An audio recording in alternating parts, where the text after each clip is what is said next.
Assalamualaikum warahmatullahi wabarakatuh.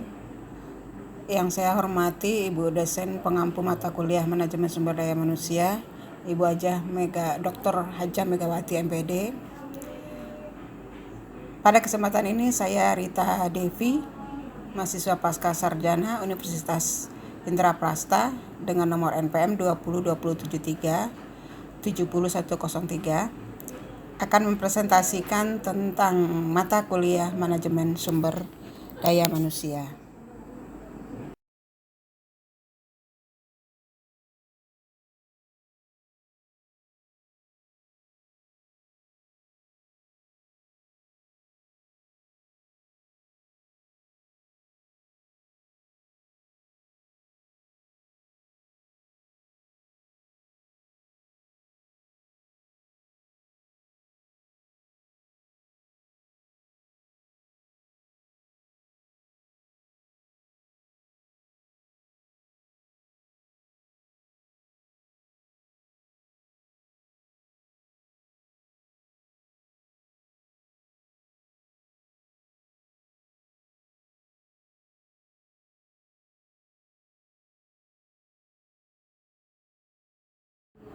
Baik, saya mulai dari pengertian manajemen sumber daya manusia. Manajemen sumber daya manusia (MSDM) atau biasa juga disebut dengan manajemen personalia adalah perencanaan, pengorganisasian, pengarahan, pengawasan kegiatan-kegiatan pengadaan, pengembangan, pemberian kompensasi, pengintegrasian, pemeliharaan karyawan atau pegawai agar tercapai tujuan-tujuan individu, organisasi, dan masyarakat, menurut Filippo tahun 1976. Pernyataan dari Filippo tersebut menyamakan pengertian manajemen sumber daya manusia sama dengan manajemen personalia.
Sedangkan menurut Rifai tahun 2005, adanya sumber daya manusia sangat penting bagi perusahaan dalam mengelola, mengatur, mengurus, dan menggunakan sumber daya manusia, sehingga bisa berfungsi secara efektif, produktif, serta efisien untuk mencapai tujuan perusahaan. Menurut Anthony, Kakmar, dan Parwi, mengatakan bahwa manajemen sumber daya manusia memiliki berbagai macam tugas berkaitan dengan usaha untuk memiliki, melatih, mengembangkan, memotivasi, mengorganisasi, dan memelihara karyawan perusahaan.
Manajemen sumber daya manusia ialah pendekatan strategik serta berhubungan untuk mengelola aset paling berharga milik perusahaan, yaitu orang-orang yang bekerja di dalam perusahaan, baik secara individu maupun tim dalam rangka memberikan sumbangan untuk mencapai visi perusahaan.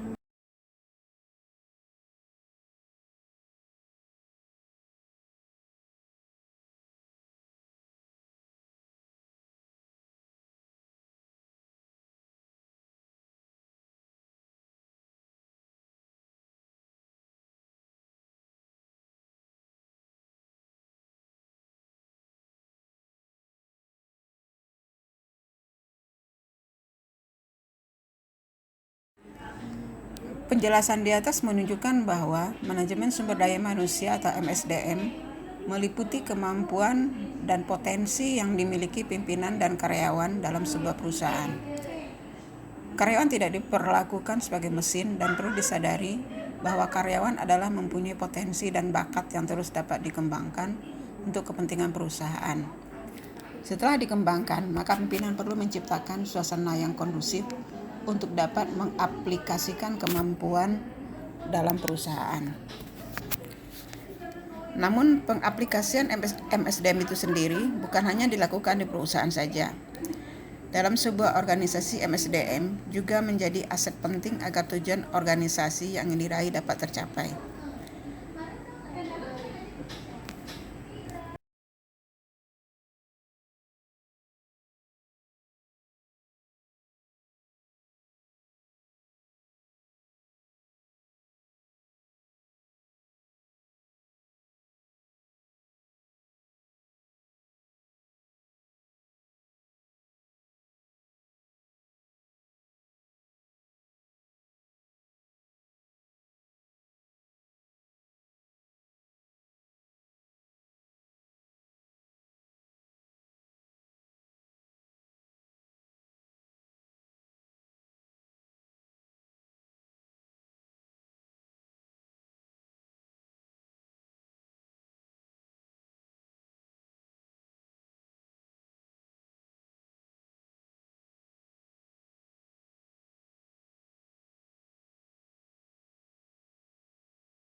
Fungsi manajemen. Tugas manajemen sumber daya manusia atau MSDM adalah untuk mengelola manusia seefektif mungkin agar diperoleh suatu satuan sumber daya manusia yang saling memberi manfaat. Manajemen sumber daya manusia (MSDM) merupakan bagian dari manajemen umum yang memfokuskan pada sumber daya manusia. Pada prinsipnya, fungsi manajemen sumber daya manusia ini mencakup beberapa aktivitas yang secara signifikan mempengaruhi keseluruhan area kerja suatu perusahaan yang terdiri atas perencanaan, pengangkatan, dan pemberhentian karyawan, pengupahan tunjangan, penilaian kinerja, penghargaan dan pengembangan karir, pelatihan dan pengembangan, keselamatan dan kesehatan kerja, kepemimpinan, serta produktivitas.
Adapun fungsi-fungsi manajemen sumber daya manusia adalah sebagai berikut. A. Perencanaan sumber daya manusia. Menurut Mandino dan Primax menyebutkan bahwa perencanaan sumber daya manusia merupakan proses pengkajian dan penelaahan kebutuhan sumber daya manusia secara sistematik untuk memastikan bahwa sejumlah karyawan yang dibutuhkan dan sesuai dengan persyaratan keahlian yang telah ditentukan dan tersedia pada saat diperlukan. Fungsi perencanaan sumber daya manusia itu meliputi beberapa kegiatan, di antaranya adalah analisis jabatan dalam perusahaan untuk menentukan tugas, tujuan, keahlian, pengetahuan serta kemampuan yang dibutuhkan. Perencanaan dan peramalan permintaan tenaga kerja perusahaan baik dalam jangka pendek maupun jangka panjang. Mengembangkan serta mengimplementasikan rencana untuk memenuhi kebutuhan di atas. Kegiatan perencanaan kualitas dan kuantitas sumber daya manusia (SDM) merupakan pekerjaan manajemen sumber daya manusia yang paling mengandung ketidakpastian karena adanya faktor peramalan terhadap kecenderungan lingkungan bisnis yang terus bergerak sangat dinamis. Terkait hal ini, perusahaan harus mampu melihat kecenderungan perkembangan teknologi, seperti yang bisa berpengaruh terhadap kualitas dan kuantitas sumber daya manusia perusahaan di masa mendatang. Merencanakan sumber daya manusia karyawan secara efektif agar sesuai dengan kebutuhan perusahaan demi terwujudnya tujuan perusahaan.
Fungsi manajemen SDM selanjutnya adalah yang kedua, pengangkatan dan pemberhentian karyawan. Pada proses ini, kegiatan pengisian informasi yaitu merekrut karyawan, screening, serta seleksi kepada pelamar juga penempatan formasi. Proses pengangkatan dan pemberhentian ini meliputi 1. Rekrutmen calon pelamar pekerjaan. Yang kedua, seleksi calon pekerja atau karyawan yang sesuai dengan persyaratan yang dibutuhkan perusahaan. Yang ketiga, mengadakan proses pemutusan hubungan kerja dengan baik kepada karyawan. Manajer sumber daya manusia perlu berhati-hati pada saat menyaring calon karyawan. Proses rekrutmen dan evaluasi pekerjaan diantaranya ialah belangko lamaran, interview, tes psikologi, serta pengecekan referensi. Ketika sudah berakhir masa jabatan atau masa kerjanya, maka perusahaan memiliki tanggung jawab harus melakukan pemutusan hubungan kerja dengan karyawan dengan sebaik-baiknya.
Fungsi manajemen SDM yang ketiga adalah pengupahan tunjangan. Upah kepada karyawan dikatakan berhasil jika didasarkan pada keadilan dan kewajaran. Keseimbangan antara upah yang dibayarkan dengan pekerjaan yang berbeda dalam satu perusahaan. Dan kedua, pembayaran upah yang adil dan wajar kepada karyawan atau pegawai yang berada dalam jabatan yang benar-benar sama dalam satu perusahaan. Upah pada dasarnya adalah mencakup keseluruhan penghargaan yang diterima karyawan atau pegawai sebagai hasil pekerjaannya. Upah bisa berupa uang yang diterima oleh seorang karyawan atau pegawai atas kinerjanya. Tunjangan ialah berupa tambahan penghargaan finansial selain gaji pokok, termasuk tunjangan cuti, biaya sakit, tunjangan hari raya, serta asuransi kesehatan.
Kita lanjutkan fungsi manajemen SDM yang keempat, yaitu penilaian kinerja, pengembangan karir. Fungsi ini dilakukan setelah karyawan atau pegawai bekerja dalam sebuah perusahaan. Tidak hanya nilai positif, perusahaan juga menganalisis apabila kinerja karyawan atau pegawai yang negatif. Fungsi penilaian kerja ini meliputi 1. Penilaian dan evaluasi kinerja karyawan atau pegawai. Yang kedua, analisis serta dorongan kinerja karyawan atau pegawai. Yang ketiga, pemberian bantuan untuk karyawan atau pegawai dalam rangka pengembangan karir. Penilaian kerja terhadap karyawan atau pegawai ini untuk menentukan seberapa pantas penghargaan yang diberikan untuk karyawan atas kinerjanya, sehingga bisa digunakan untuk acuan pengembangan karir. Apabila perusahaan membantu karyawan atau pegawainya dalam pengembangan karir, maka keinginan karyawan untuk berpindah tempat kerja semakin minim. Hal ini bisa mempertahankan karyawan yang memiliki loyalitas dan komitmen yang tinggi terhadap perusahaan.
Selanjutnya yang kelima, fungsi dari manajemen sumber daya manusia adalah pelatihan dan pengembangan. Perusahaan dapat melatih karyawannya serta mengembangkan melalui prosedur formal maupun informal. Prosedur formal bisa dilakukan dengan pengenalan jabatan baru atau sebagai alat untuk mengikuti perubahan secara teknologis. Sedangkan prosedur informal bisa berlangsung di tempat kerja dan diadministrasikan oleh karyawan yang senior. Pada proses ini artinya, bidang sumber daya manusia dapat memberikan pelatihan, kursus, workshop, serta mengkoordinir peluang-peluang di perusahaan dengan perencanaan karir karyawan atau pegawai. Pelatihan dan pengembangan ini meliputi kegiatan-kegiatan seperti perancangan serta penerapan program-program pelatihan beserta program evaluasinya.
Fungsi yang keenam dari manajemen sumber daya manusia adalah keselamatan dan kesehatan kerja.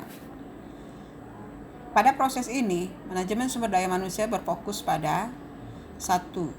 Perencanaan dan penerapan manajemen keselamatan serta kesehatan kerja. Yang kedua, penerapan program-program motivasi karyawan atau pegawai. Yang ketiga, penyusunan strategi mengatasi konflik perusahaan. Yang keempat, perhitungan tingkat produktivitas perusahaan. Untuk meningkatkan produktivitas perusahaan tentu harus melakukan proses integrasi yang menghasilkan rekonsiliasi antar beberapa kepentingan yang memadai, sehingga tercipta peningkatan serta perbaikan kualitas fisik dan non-fisik di lingkungan kerja.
Selanjutnya, fungsi manajemen sumber daya manusia adalah penerapan efektivitas hubungan kerja.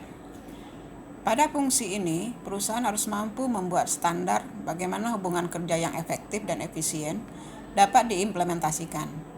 Kegiatan yang bisa dilakukan diantaranya: 1. Saling menghormati hak-hak antar karyawan atau pegawai. Yang kedua, menetapkan prosedur bagaimana keluhan pekerja disampaikan. Yang ketiga, melakukan kegiatan penelitian mengenai manajemen sumber daya manusia. Apabila perusahaan tidak berhati-hati dalam menangani setiap problem hak-hak karyawan atau pegawai, maka bisa muncul adalah aksi-aksi protes seperti yang terjadi di beberapa perusahaan di Indonesia.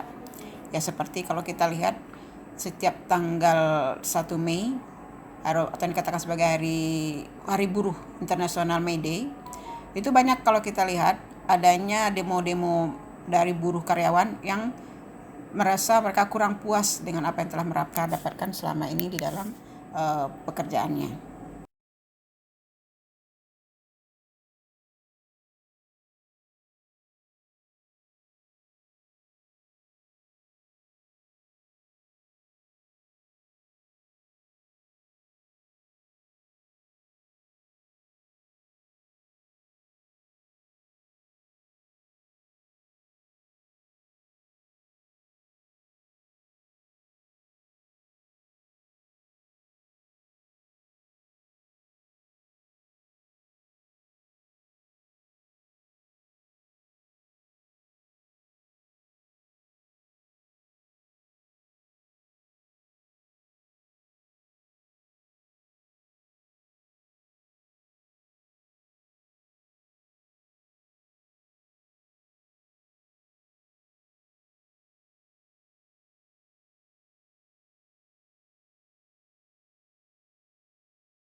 Selanjutnya kita masuk kepada tujuan manajemen sumber daya manusia. Tujuan manajemen sumber daya manusia pada masing-masing perusahaan bersifat variatif. Menurut Ulrich dan Lake, sistem manajemen sumber daya manusia dapat menjadi sumber kapabilitas perusahaan yang memungkinkan perusahaan untuk terus belajar memperagakan peluang baru. Chasway memberikan pendapat bahwasanya tujuan manajemen sumber daya manusia adalah memberi pertimbangan manajemen dalam membuat kebijakan sumber daya manusia untuk memastikan bahwa perusahaan memiliki karyawan atau pegawai yang memiliki kinerja tinggi, selalu siap mengatasi perubahan, serta memenuhi kewajiban sebagai pekerja secara ilegal. Tidak hanya itu, tujuan selanjutnya adalah menerapkan dan menjaga semua kebijakan dan prosedur sumber daya manusia yang memungkinkan perusahaan mampu mencapai tujuannya. Peranan adanya MSDM sendiri secara garis besar adalah untuk mencapai tujuan perusahaan yang melibatkan tenaga kerja manusia yang ada di dalamnya, yang bukan hanya cakap, terampil, namun juga harus memiliki kemampuan serta kesungguhan dalam bekerja secara efektif dan efisien. Peranan adanya MSDM sendiri secara garis besar adalah untuk mencapai tujuan perusahaan yang melibatkan tenaga kerja manusia yang ada di dalamnya, yang bukan hanya cakap, terampil, namun juga harus memiliki kemauan, serta kesungguhan dalam bekerja secara efektif dan efisien. Hal tersebut dibahas juga dalam buku Sumber Daya Manusia Perusahaan Taufik Rahman. Namun secara khusus, manajemen sumber daya manusia itu memiliki tujuan sebagai berikut. Yang pertama, mengembangkan sistem kerja dengan kinerja tinggi yang meliputi proses perekrutan, seleksi sistem insentif, serta pengembangan manajemen dan aktivitas pelatihan yang terkait dengan kebutuhan perusahaan. Yang kedua, mengembangkan praktik manajemen dengan komitmen tinggi yang menyadari bahwa karyawan atau pegawai adalah stakeholder dalam perusahaan yang bernilai dan membantu mengembangkan iklim kerjasama dan kepercayaan bersama. Yang ketiga, memastikan bahwa persamaan kesempatan tersedia untuk semua, artinya ada keterkaitan saling menguntungkan antara perusahaan dengan karyawan. Yang keempat, memastikan bahwa karyawan atau pegawai dinilai serta atas apa yang telah dikerjakan dan dicapai. Yang kelima, mempertahankan serta memperbaiki kesejahteraan fisik serta mental pegawai atau karyawan. Yang keenam, menciptakan iklim yang humanis, harmonis, serta produktif yang dapat dipertahankan antara manajemen dengan karyawan atau pegawai.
Bagian akhir dari presentasi saya berikut ini adalah manfaat manajemen sumber daya manusia. Beberapa manfaat yang bisa diperoleh dari manajemen sumber daya manusia menurut PSI Agian antara lain: 1. Perusahaan dapat memanfaatkan sumber daya manusia yang sudah ada secara baik. Yang kedua, produktivitas dari karyawan yang sudah ada semakin meningkat. Yang ketiga, penentuan kebutuhan tenaga kerja atau karyawan. Yang keempat, penanganan informasi ketenagakerjaan. Dan yang kelima adalah penelitian.